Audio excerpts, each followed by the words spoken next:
Hello, church. Welcome to this week's broadcast. My name is Henry Loke. This is God's Feeding Station. It's an honor to be with you again this week. We have finished up our series back from yesteryear on couples of the Bible. We are moving to the book of Ruth.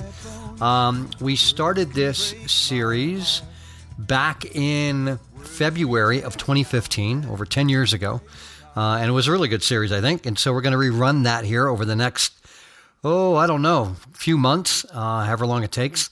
But we begin today in the first chapter of Ruth, a little bit of an intro and how we're going to go about it. Again, from February of 2015, this is Pastor Doug and myself on the book of Ruth. Immediately to what he's calling us to do. Henry, why don't you fill us in a little bit about where we're going with the latest broadcast and all that good stuff? Well, for the duration of the feeding station up to this point, we've always been in the New Testament. Well, we're jumping to the Old Testament now. Right, and we're going to go to the book of Ruth. Yeah. And we did a few things with prophets and stuff, but not where we actually spent a bunch of time in one Old Testament book. Except for Proverbs. We did do Proverbs. Yes. We did do Proverbs. Yeah, and that was fun, by the way. It was. It was. And then I prayed through the Psalms, which was pretty fun. Yep. But I know Ruth is a favorite book for a lot of people, and I am not quite as versed in Ruth as I know I should be. And so I happened to pull out of my personal pastor's library. I've got two commentaries. One is from a guy named Daniel Block, who I know is a great scholar. I've studied a lot of his work, and he's got a phenomenal commentary on the book of Judges and on Ruth, so I'm sure I'll be able to study up a little bit over the next few weeks and bone up on a couple of good scholarly ideas. Yep. And the other one is a professor of Old Testament at North Park Seminary with a Covenant, and I know who he is personally, and I've studied his work a little bit, but his name's Robert Hubbard, and another great Old Testament theologian, and he's got a great commentary on the book of Ruth. So both of them are here in my office, so I'll try to get some insights when we have questions or throw something out that maybe would be helpful. But primarily I'm looking for the Holy Spirit to give us the practical and relevant applications and the unpacking of what God's Word is teaching us. So we're in the book of Ruth. And let me just make a couple more comments. And then, Henry, if you would, I'll have you read in the first maybe 10 verses. Okay. But I wanted to say that I don't believe we have conclusive evidence of who the author is. In the Jewish traditions of the book of Ruth, they actually point to Samuel. But I don't think Samuel's probably the author because he mentions David in chapter 4, verses 17 and 22. So that's going to mean it's going to imply some type of a later date. And it seems to be written during the period of the monarchy is what I'm going to just say for dates of writing. But I don't think we have an exact date that I've ever found or anybody who's willing to say we know who the author is for sure. And the beauty of Ruth is it's about faithful love and human relationships among God's kingdom. People are powerfully used in how, let's say, Ruth, for example, has this beautiful and selfless devotion to a person named Naomi, who is pretty desolate. And then there's a guy named Boaz that shows up in the story. He's a rather kind man, and he shows his kindness with two different widows. And there seems to be some amazing examples of lives that are self-giving, lives that are reflecting God's love. And to me, this story fulfills what God's love is all about when we look at, let's say, Leviticus 19, or we look at the New Testament, Romans 13:10, where the law is fulfilled in love. It's going to be a beautiful weaving of a story where we have humans and their actions with divine action of God's kingdom. And these lives are blessed, but it's obvious that God created them to be a blessing. So I think we're going to be pretty surprised. And one of the things that really blows me away in Ruth is that there's this Moabite woman, okay? And she's the one that really is revealing and reflecting the candle power of God's love. And you wouldn't think it would come from a Moabite. I know that sounds weird. We'll get into it as we go through it. But you normally see them as someone a little more on the outside. But the faith and obedience is really clear here. And to me, it's about the kingdom of God through David's, or what we call the Davidic kingdom. And it's just beautiful. It's because there's so much humanness in the midst of it all. So that's where I want to join us in. And Henry, why don't you read those 10 verses and we'll chat a little bit. Okay, so I'm reading from the New King James Version. Now it came to pass in the days when the judges ruled that there was a famine in the land, and a certain man of Bethlehem, Judah, went to dwell in the country of Moab, he and his wife and his 2 sons. The name of the man was Elimelech. The name of his wife was Naomi, and the names of his 2 sons were Mahlon and Chilion, Ephrathites of Bethlehem, Judah. And they went to the country of Moab and remained there. Then Elimelech, Naomi's husband, died, and she was left and her 2 sons. Now they took wives of the women of Moab. The name of the one was Orpah, and the name of the other Ruth. And they dwelt there about 10 years. Then both Mahlon and Chilion also died. So the woman survived her 2 sons and her husband. Then she arose with her daughters-in-law that she might return from the country to Moab, from the country of Moab, for she had heard in the country of Moab that the Lord had visited his people by giving them bread. Therefore she went out from the place where she was, and her 2 daughters-in-law with her, and they went on the way to return to the land of Judah. And Naomi said to her 2 daughters-in-law, Go, return each to her mother's house. The Lord deal kindly with you, as you have dealt with the dead and with me. The Lord grant that you may find rest, each in the house of her husband. So she kissed them, and they lifted up their voices and wept. And they said to her, Surely we will return with you to your people. Okay, and Henry, one thing I got to tell you that is so cool for me as I listen to you read is that you've been doing the daily scripture, and so you're in the Old Testament all the time reading these out. I think you got all those names incredibly right. Well, this is what, 3rd year, 4th year doing this? Yeah, I mean, wow, You know, the pronunciation. Now, we might have a couple of Hebrews or something that might come in and say that you had to go, Yeah, that's fine, you know. No, it was really good. You did a great job with a couple of tough names. Yeah, it's getting easier. It is getting easier for me. Yeah, once you say it and you know who you're talking about. Well, it starts out in the days when the judges ruled, okay, and there was a famine in the land, and a man from Bethlehem in Judah.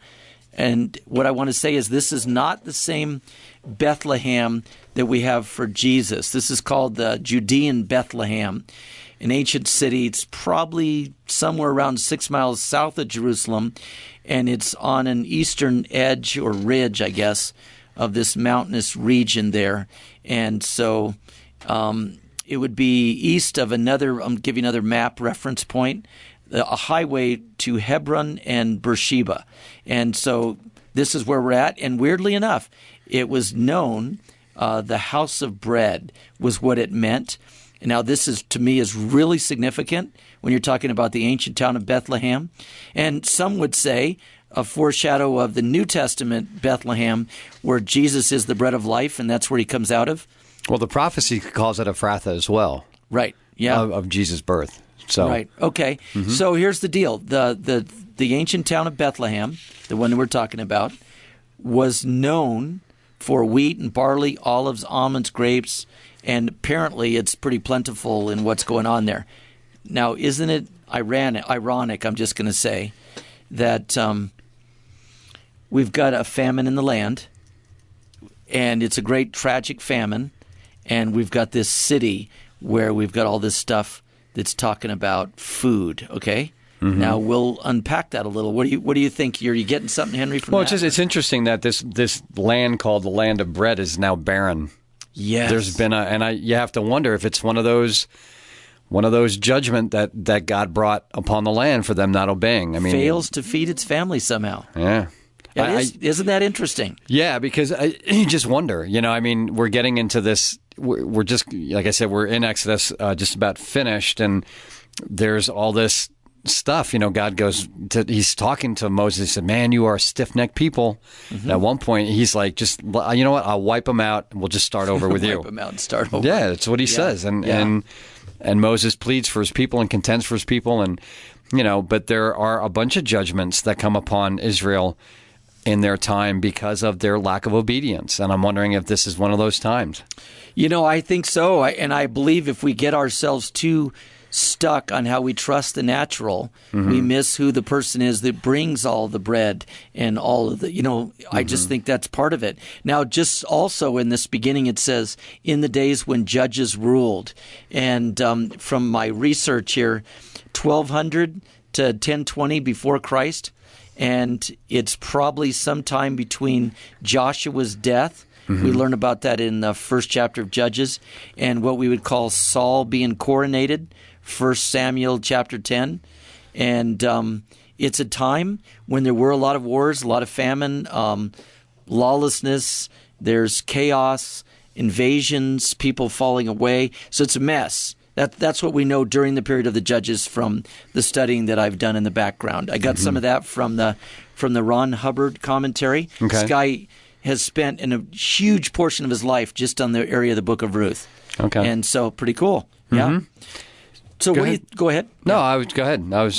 It is pretty cool the way this whole thing's playing out. So it looks like there's some kind of tragedy here. In the days the judges rule, we just talked about that. There's a famine on the land. I'm thinking that's pretty tragic. And then we've got this place from Bethlehem that's supposed to be, bountiful and all kinds of stuff. And it says, together with his wife and his 2 sons, he went to live for a while in the country of Moab. Okay, so what do we think of Moab? Wow. Let me see if I can find something here. Moab, for example, it's saying that it's the famine that drives them there. You wouldn't think they would normally go to Moab. Well, yeah, because it's the whole thing of being, of driving the people out, driving Canaanites out, driving all these people out when they come into the Promised Land and going up to a foreign land, you would think would not be a prudent thing that they would normally do. Yes. But they're looking for food Absolutely. Like the sons of Israel were looking for food when after Joseph was sold into slavery into Egypt, they're looking for food. They hear there's food in Egypt, and so they go. Yeah. You're just looking to survive.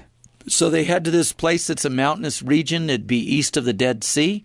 And, they're going to live there. But what's going to happen is they were forced through some type of poverty to leave. And now they're going to be resident aliens. They're going to be in a foreign land. And this place, Moab, okay, it's on a plateau. So it's like several thousand feet above the eastern shore of the sea there. Now, may have been close enough where they could find some food somehow. But the reality is they left what they were comfortable with and what they knew to a place that they didn't know, to a place that's unfamiliar, to a place that would be uncertain, and you would be an alien or a stranger. And so, but that's where they go for refuge. Here's what else blows me away. Seeking refuge in Moab, that's pretty interesting because it was throughout history an enemy of Israel. Okay? So doesn't it seem strange that you would go to a place that you would think would not be a place of refuge, but that's where they go? No, Abraham did the same thing. Yes, he did. Yeah. Yeah. So you do what you got to do when you got to survive. Now, Abraham was called to go. It doesn't say whether Elimelech was or wasn't. And some, I guess I was reading in the commentaries that, some think his death was a punishment for leaving and going to Moab, but it doesn't say that. And so I think you have to be really careful to read that into it. I don't think that's the case. I think it just happens. Well, so in verse 3 of our first chapter, it says, now Elimelech, Naomi's husband, dies, and she was left with her 2 sons. They married Moabite women, one named Orpah. I always want to say Oprah, okay? No, Orpah, and the other Ruth, okay? They lived there for about 10 years. Yep. Okay, so before I go any further with this, here's what I found on the name Elimelech, which Old Testament names can be very significant in teaching us about what the biblical story might bring. And the etymology on the name is Yahweh is King, or My God is King. And quite frankly, most theologians believe that that's kind of the theme of the story here. Right. God is King.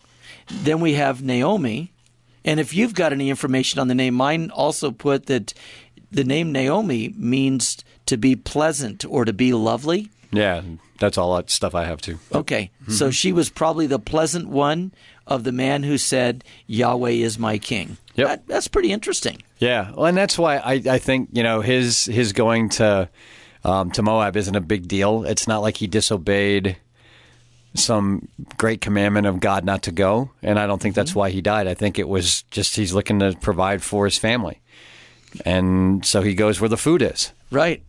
Now, I tried to find out what I could about the two sons that show up in verse 5. Let me read those in. Both Mahlon Mahlon and Chilion Yep. also die. And Naomi was left without her two sons and her husband. Now, this is pretty tragic. She's lost her husband. She's in a foreign land. She's lost her son. And her two sons marry foreign women, okay? Yeah. Moabites. So this thing looks like it's going way, way south here, okay? Right, because there's no family, no brothers of the husband to take care of them. They're, once the sons die, they're on their own. Right. They're pretty much on their own. And so I couldn't find anything on the names, actually, of the two sons exactly. There might be some people with some ideas, but I didn't really find anything. And so there's I guess what I'm going to say is there maybe, let me think how to say this. Is the word clan or ancestry? Let me go to verse 6. Let's see. When she heard in Moab that the Lord had come to the aid of his people by providing food for them, Naomi and her daughter-in-laws prepared to return home from there. So what I'm going to say is all the way up to through 5, I believe what the story of Ruth is telling us is a little bit about their ancestry, where they came from, who was married to who, the offspring. And so you kind of get this setup. And then you say she heard that in Moab, the Lord had come to the aid of his people by providing food. So the rumor is there's food there. Now, this one's going to sound maybe kind of weird, but we have a feeding ministry here at New Day. And so every Wednesday we open up our dining hall, our fellowship hall, and offer a community meal for anybody who would show up. And the word is, I've been hearing it for years and years. This is our 9th year of doing it. It's the best food in town that because we actually cook it here.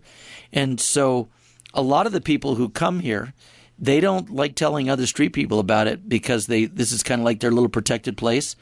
And Boulder in general is known as a city where there's a lot available to homeless people, which is why there's a lot here.